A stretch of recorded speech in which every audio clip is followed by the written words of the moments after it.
देखिए, परमाणु की संरचना मतलब यहाँ अंग्रेजी में बोलेंगे इसको structure of item. Structure of यानी कि परमाणु रहता किस प्रकार है। तो यहाँ पे एक नहीं तीन तीन यहाँ पे वैज्ञानिक यानी साइंटिस्ट हैं। पहला है जे जे थॉमसन, क्या नाम है? अरे बोलो बढ़िया से। थॉमसन। दूसरा का नाम है रदरफोर्ड, क्या नाम है? रदरफोर्ड। और तीसरा का नाम है, क्या नाम है? Niels Bohr. और ये तीनों ऐसे वैज्ञानिक साइंटिस्ट हैं जो तीनों को नोबेल पुरस्कार मिला हुआ है। क्या मिला हुआ है? नोबेल पुरस्कार। एक जो है वो उनको क्या मिला हुआ है? कहाँ से है ये? ब्रिटिश से। ये कहाँ है? ये कहाँ से है? रदरफोर्ड कहाँ से है? तो ये स्प्रिंग के ग्रोवा में जन्म लिए। और ये कहाँ से? कोपेनहेगन, है ना? तीनों जो है ये चर्चा कर रहे थे कि परमाणु का स्ट्रक्चर कैसा होता है और आप हम लोग को बताना चाहिए। और तीनों अलग अलग चीज खोज किए। तीनों महान वैज्ञानिक है, तभी जो इनको नोबेल पुरस्कार मिला। और सबसे ज्यादा अगर देखा जाए तो नील्स बोर का बात जो है सबसे ज्यादा माना गया। क्यों? क्योंकि ये सबसे सटीक और सबसे अच्छा बताया। समझ में आ गया? ऐसा नहीं है कि ये दोनों भी अच्छा नहीं बताए, ये दोनों का भी प्रयोग बहुत बढ़िया रहा, लेकिन सटीक किनका बैठ गया? नील्स बोर साहब का। यहाँ देखो, परमाणु की संरचना में सबसे पहला नाम आया जे जे थॉमसन। कौन कौन? जे जे थॉमसन। तो जे जे थॉमसन सबसे पहले क्या किए कि इस कण को देखे और इसके अंदर जो है कुछ चीजें देखे, यानी कि अपने प्रयोग के अनुसार। तो पाए कि कहीं कहीं जो है पॉजिटिव है, कहीं कहीं नेगेटिव है, कहीं कहीं पॉजिटिव है, कहीं कहीं नेगेटिव है। इस तरह से देखते गए और कुछ अपना जो है थ्योरी बता दिए, परमाणु का मॉडल बता दिए। एग्जाम में आता है कि एग्जाम में ये आता है सबसे पहले कि बताइए कि जे जे थॉमसन का परमाणु मॉडल क्या है। तो जे जे थॉमसन का परमाणु मॉडल यही कहता है कि सबसे पहले जो है एक गोलाकार लिए, वो मतलब एक परमाणु का छोटा सा भाग लिए और बताएं कि परमाणु एक धनावेशित कण होता है। क्या होता है? धनावेशित कण होता है, यानी कि केटायन होता है। क्या होता है? केटायन होता है। और दूसरा चीज क्या होता है? ये कि धनावेशित और ऋणावेशित आवेशों के कारण ये समान भी होता है, एक समान होता है। ठीक है। और जे जे थॉमसन ये बताएं कि उदासीन होने के कारण जो है बहुत सारा चीज बताएं। इसमें क्या? सबसे पहला गोलाकार होता है, ये पॉजिटिव होता है, नेगेटिव होता है। और पॉजिटिव नेगेटिव दोनों होने के कारण ये क्या होता है? न्यूट्रल भी होता है एक साथ। क्या होता है? दोनों एक साथ हो गया। आगे चलते हैं, इनके बारे में थोड़ा समझ लीजिए। जे जे थॉमसन जो है, इनका जन्म 1856 में कीचम हिल क्षेत्र में जन्मे थे। 1906 में ये जो है क्या किए? सबसे पहले भौतिक शास्त्र में नोबेल पुरस्कार मिला। क्या करने के लिए? तो इलेक्ट्रॉन का खोज करने के लिए। कैसे के लिए? इलेक्ट्रॉन भी कोई चीज का होता है, कोई चीज का नाम होता है। तो ये इसका खोज कौन किए थे? जे जे थॉमसन। जे जे थॉमसन। और ये बताएं कि सबसे पहले 1906 में इसको खोजने के लिए नोबेल पुरस्कार मिला। क्या मिला? नोबेल पुरस्कार मिला 1906 में। तो ये था जे जे थॉमसन के बारे में। इसको आप लिख लीजिएगा कॉपी में। हम यहाँ पे CW लिख देते हैं, क्लास वर्क। ठीक। रदरफोर्ड का परमाणु मॉडल क्या होता है? तो रदरफोर्ड जो है जे जे थॉमसन को टुकुर टुकुर देख रहा था कि तुम ये कर रहा है, रुको हम भी करके बताते हैं। इसको लिखिएगा आप लोग, या लेट कीजिएगा, वहां से भी उतार सकते हैं। नोट कर लीजिए, हम थोड़ा देर रुक जाते हैं।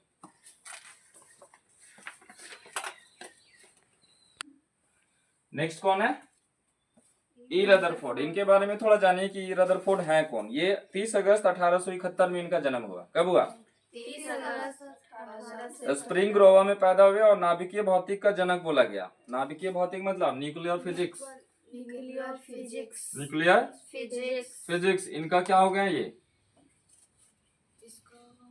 जनक, यानी कि न्यूक्लियर फिजिक्स। फिजिक्स भी बहुत तरह का होता है। न्यूक्लियर फिजिक्स के पिता माने गए। क्यों? क्योंकि रेडियो धर्मिता पर किए गए प्रयोग से उनको सोने की पन्नी के लिए परमाणु के नाभिक की खोज की। परमाणु का नाभिक का खोज कौन किया? ई रदरफोर्ड। हाँ, इन लोग का नाम ही बिना पात्रक होता है। हाँ, ये रदरफोर्ड क्या कर रहा है, इसका मतलब सॉरी नाम उसका है, बढ़िया है। ठीक है। उसके बाद 1908 में उन्हें नाभिकीय भौतिक पर कार्य करने के लिए नोबेल पुरस्कार मिला। इनको क्या मिला? नोबेल पुरस्कार ये तीनों वैज्ञानिक ऐसा है जो नोबेल पुरस्कार मिला। नोबेल पुरस्कार मतलब पूरा इसको वर्ल्ड में आदमी जानता है। ठीक है, ये क्या किए तो जे थॉमसन को देख रहे थे इधर से कि आदमी ही कर रहा है, रुको हम भी करते हैं। क्या किए, सबसे पहले सोना को पकड़े। आप लोग को सोना मिलेगा तो लेकर के क्या बोलेगी? सोनार को बोलेगी नाक वाला बना दीजिए। लेकिन साइंटिस्ट जो होता है वो पागल होता है। क्या होता है? वो पीट करके लोहार से वो पूरा उसको पतला पन्नी बना दे, इस टाइप का पतला। हाँ, और वहां से जैसे यहाँ देखो, ये यहाँ पे परमाणु है, कण सर नाभिक होता है। ठीक है, ये माइक्रोस्कोप में दिखेगा बड़ा होकर के। और यहाँ से अल्फा कण को, अल्फा का मान ऐसे होता है। ठीक है, इसको हम लोग बोलते हैं अल्फा पार्टिकल बोलते हैं, कण को अंग्रेजी में, सॉरी, है ना, अल्फा कण। क्या ये? अल्फा कण।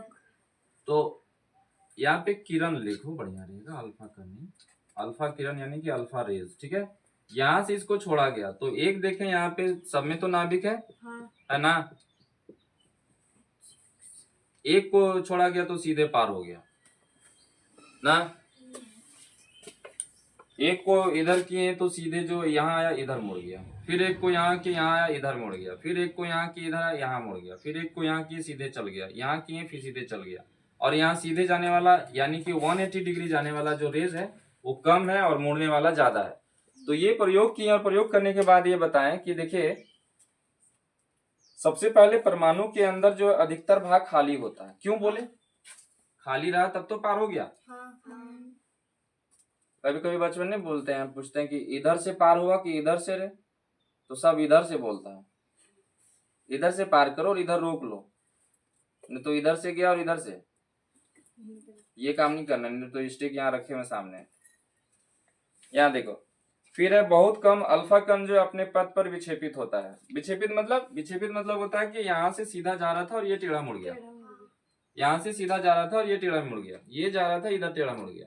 ठीक है, तो ये रदरफोर्ड प्रयोग किया और बताया कि 180 डिग्री में बहुत ही कम अल्फा कण जो विक्षेपित हुआ। समझ में आ गया? और बताएं कि द्रव्यमान और पूर्ण धनावेशित परमाणु के भीतर कम आयतन में फैले हुए होते हैं। कम आयतन में फैले हुए मतलब नाभिक छोटा होता है तो कम आयतन में न फैले होंगे। आयतन का मतलब जगह को छेकना, आयतन का मतलब जगह को छेकना। और रदरफोर्ड जो है कुछ मॉडल बताए। सबसे पहला मॉडल बताएं कि सभी धनावेशित कण होते हैं परमाणु में।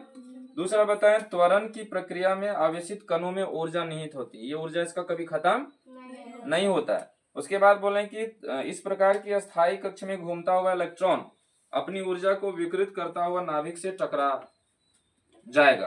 कहने का मतलब है कि जो इलेक्ट्रॉन घूम रहा है अपना नाभिक से कभी ना कभी ये क्या करेगा? टकरा जाएगा। क्यों? क्योंकि ये ऋणावेशित होता है और एक धनावेशित भी कण होता है ना, अपना अस्थायी कक्षा में घूमता है और विकृत ऊर्जा करता हुआ नाभिक से टकरा जाएगा। कहने का मतलब है कि ये जब घूमता है ना तो इसमें एनर्जी कभी खत्म नहीं होता है, सब में इलेक्ट्रॉन घूमते रहता है। इसमें एक में 2, एक में 4, ये बताया था कौन? Niels Bohr. अभी आ रहे हैं, उन्हीं का एंट्री होगा। उसके बाद फिर लेकिन अगर ऐसा होता तो परमाणु अस्थिर होता, जबकि हम जानते हैं कि परमाणु क्या होता है? अस्थाई होता है। अस्थाई मतलब क्या होता है? स्टेबल होता है। अस्थाई मतलब स्टेबल, एक जगह स्थित होता है। समझ में आ गया? हाँ, फिर है यहाँ पे क्या बताएं कि कुछ कुछ ये प्रयोग किए थे। अब नेक्स्ट हम बताते हैं नील्स बोर के बारे में, इसको नोट कीजिए तब तक।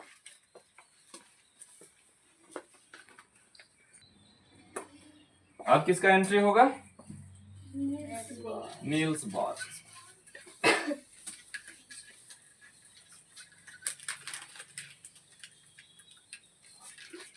ये जो साइंटिस्ट हैं ये बहुत ही सटीक बताएं परमाणु के बारे में। ठीक है, नील्स बोर के बारे में थोड़ा सा जानकारी लीजिए कि नील्स बोर जो है 7 अक्टूबर 1885 को कोपेनहेगन में इनका जन्म हुआ। ठीक है, 1916 में कोपेनहेगन विश्वविद्यालय में भौतिक शास्त्र के प्रोफेसर, भौतिक शास्त्र के यानी कि फिजिक्स के, इनके फिजिक्स के प्रोफेसर रह चुके हैं ये। ठीक है, प्रोफेसर मतलब कॉलेज के टीचर, स्कूल के टीचर मतलब सबको दोनों एक ही गुरु ही बोला जाता है। प्रोफेसर अलग हो गया, थोड़ा सा लेवल हाई चेंज। हाँ, अभी खान सर को थोड़े ना प्रोफेसर और टीचर बोलेंगे, वो सीधा बोलेंगे कि पढ़ो ध्यान से और आगे निकलो, ठीक है। हाँ, तो प्रोफेसर मतलब होता है कॉलेज के। अब खान सर को कौन बोलेगा आदमी, प्रोफेसर बोलेगा कि टीचर बोलेगा? सर खान सर है ना। ठीक, यहाँ देखो, ये इनका जन्म होने के बाद 1922 में परमाणु संरचना पर उनको एक प्रयोग के लिए नोबेल पुरस्कार मिला। क्या मिला? नोबेल पुरस्कार। सबसे पहले 3 थ्योरी दिए ये। कौन कौन? सबसे पहला का नाम बताइए। The theory of spectra and atomic constitution, ठीक है। एटॉमिक थ्योरी यानी कि एटॉम का सिद्धांत, परमाणु सिद्धांत। द डिस्क्रिप्शन ऑफ नेचर यानी कि नेचर इसका होता कैसा है, पदार्थ परमाणु का वो चीज है, ठीक है। तो ये कुछ यहाँ बताया है। क्या? सबसे पहला समझिए, ये बताएं कि इलेक्ट्रॉन केवल कुछ निश्चित कोश में घूम सकते हैं, जिन्हें हम इलेक्ट्रॉन को क्या बोलेंगे? विषक्त कोश बोलते हैं। विभक्त कोश। कौन सा रे? हाँ, विविक्त बोलेंगे, विभक्त नहीं, सॉरी, विविक्त कोश बोलेंगे। जो कल हम बता रहे थे ना कि ये हो गया न्यूक्लियर, नाभिक, और इसके अंदर हो गया प्रोटॉन और इसके अंदर हो गया न्यूट्रॉन। प्रोटॉन हो गया पॉजिटिव, न्यूट्रॉन हो गया न्यूट्रल, और इसके बाहर जो है इसमें ऑर्बिट है। ये हो गया, ये हो गया और ये हो गया। समझ में आ गया बात?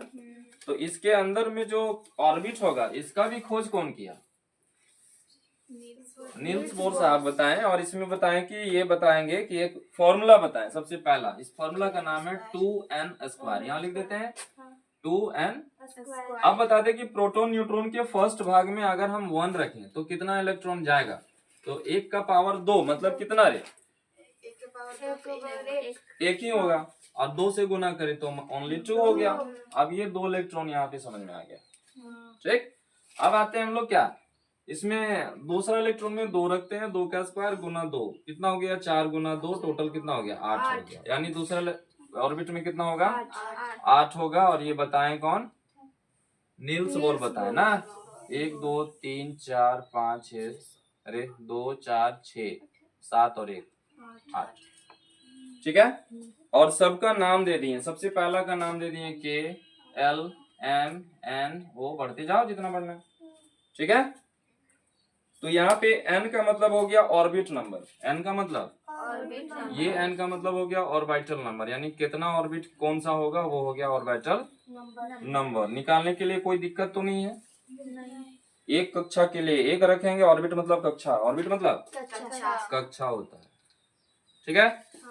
तो ये बताएं। और एक चीज और हम बता दें कि हाइड्रोजन के बारे में भी बताएं। हाइड्रोजन अगर H है तो नाभिक में तो है ही यहाँ पे प्रोटॉन और न्यूट्रॉन, इसमें एक इलेक्ट्रॉन ओनली घूमेगा, क्योंकि हाइड्रोजन का परमाणु संख्या कितना? 1। तो 1 रहेगा तो एक नहीं घूरेगा रे। मेरे पास चॉकलेट एक है तो कई को खाएंगे? एक खाएंगे।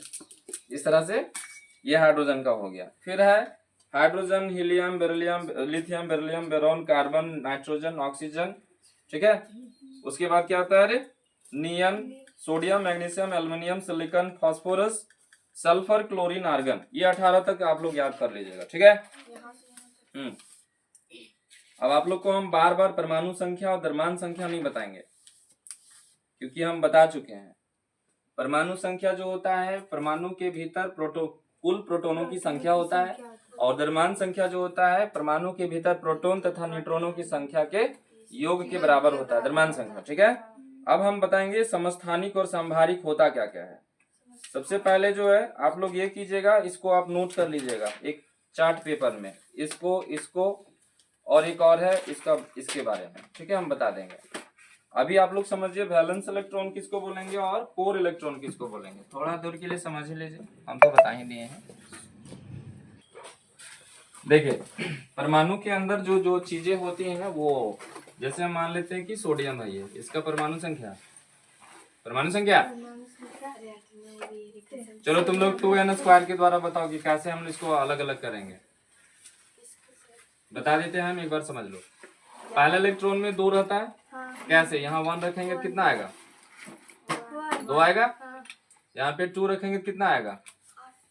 8 आएगा तो पहला में 2 दूसरा में 8, ये हमेशा याद रख लो, बार बार इसको निकालने की जरूरत। पहला में 2 दूसरा में 8 और तीसरा में देख लो इसको 11 है तो 8 और 2 10 हो गया, बचा कितना? तो ये जो लास्ट वाला इलेक्ट्रॉन है इसको हम लोग बोलेंगे वैलेंस इलेक्ट्रॉन। क्या बोलेंगे? वैलेंस, अरे बोलो इलेक्ट्रॉन। और इसको हम लोग बोलते हैं क्या? संयोजकता। हिंदी में क्या बोलते हैं? संयोजकता। अब समझ लो बात। और इसको क्या बोलेंगे सर? इसको तो बता दिए। अंदर वालों को बोलेंगे कोर इलेक्ट्रॉन। क्या बोलेंगे? और ज्यादा हम लोग कोर इलेक्ट्रॉन को नहीं पढ़ते हैं, ज्यादा हम लोग वैलेंस इलेक्ट्रॉन को पढ़ते हैं, जिसको संयोजकता बोलते हैं या वैलेंसी भी बोलते हैं। क्या बोलते हैं? अरे वैलेंस बोलो या वैलेंसी, दोनों एक चीज है। तो ये हो गया। आप लोग अभी समझिए समस्थानिक किसको बोलेंगे और संभारिक किसको बोलेंगे। ठीक है, नोट कीजिए इसको।